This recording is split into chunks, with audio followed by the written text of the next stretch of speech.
Dalam video ni kita akan belajar bagaimana tumbuhan bernafas.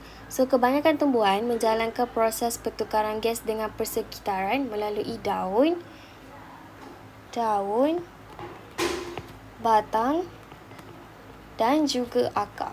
So, sebab ada 3 permukaan ataupun 3 struktur yang membolehkan dia melakukan pertukaran gas. So, inilah yang menyediakan luas permukaan yang besar. Yang besar untuk pertukaran gas. Tapi ada perbezaan sedikit untuk pertukaran gas dalam tumbuhan. Contohnya macam dalam waktu siang.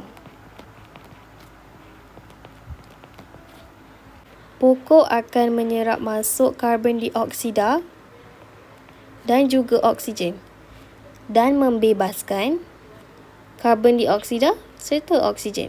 Maksudnya dia ambil 2 dan bebaskan 2. Tapi kalau waktu malam,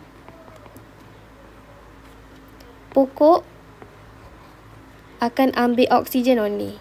Akan ambil oksigen dan membebaskan karbon dioksida. So, ini adalah perbezaan gas-gas pada waktu siang dan waktu malam. Okay, ini adalah bentuk-bentuk 3D dalam sel-sel daun. So, bahagian atas ni kita namakan dia kutikel. Kemudian bawah kutikel ni ada epidermis atas. So, ini adalah bahagian atas daun. Stoma dan juga sel pengawal yang membolehkan pertukaran gas berlaku berada di bawah daun.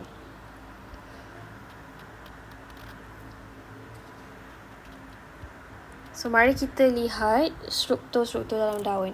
First kali kutikel, macam saya sebut tadi, ini sebenarnya function dia adalah untuk memberi perlindungan kepada daun. Kemudian bawah kutikel ada epidermis atas. Bawah dia ada sel mesofil palisade, xylem, phloem, sel mesofil berspine. Kemudian dekat lapisan epidermis bawah ni adalah sel pengawal dan juga stoma. Stoma ni adalah laluan masuk gas-gas respirasi. Tetapi liang permukaan stoma ni dikawal oleh sel pengawal. Okey, tentang mekanisme pertukaran gas dalam tumbuhan. So, sekali lagi kita nak guna perkataan kepekatan. Kita tahu sel-sel tumbuhan memerlukan karbon dioksida.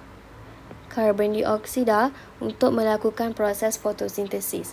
So, bila mereka ambil karbon dioksida, melakukan proses fotosintesis,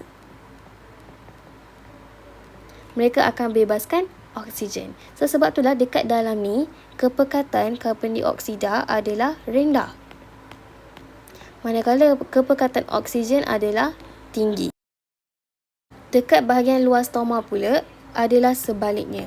Kepekatan karbon dioksida adalah tinggi.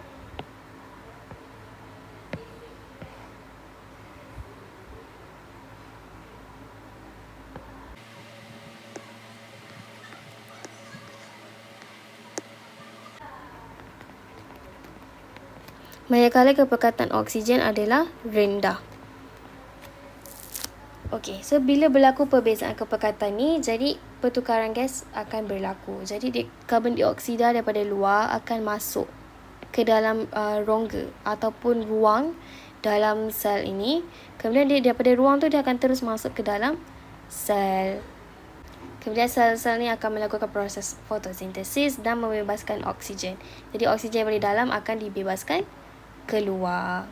So, next kita akan belajar dengan lebih lanjut tentang stoma. So, ini adalah struktur stoma. Jadi, stoma ni adalah ruang ataupun laluan masuk.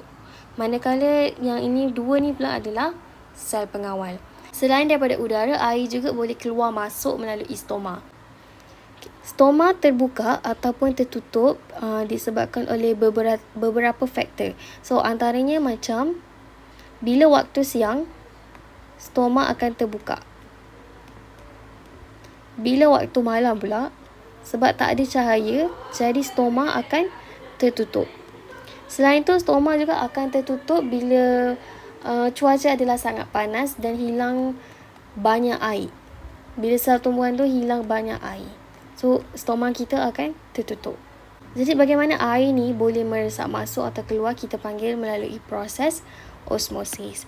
Osmosis adalah pergerakan molekul air dari kawasan berkepekatan molekul air yang tinggi ke kawasan berkepekatan molekul air yang rendah, merentasi membran separa telap. Maksudnya dia daripada kawasan yang banyak air merentasi membran separa telap ke kawasan yang kurang air. Okey. Jadi ini adalah kesan osmosis terhadap liang stoma. Pada waktu siang, air meresap masuk ke dalam sel pengawal secara osmosis dan menyebabkan kedua-dua sel pengawal segar ataupun dia membengkok. Bila dia bengkok, dia akan buka liang stoma. Bila liang stoma terbuka, selain daripada air meresap masuk, udara juga akan meresap masuk. Kemudian pada waktu malam ataupun hari panas pula, air akan meresap keluar daripada sel pengawal secara osmosis dan menyebabkan kedua-dua sel pengawal kembali menjadi lurus.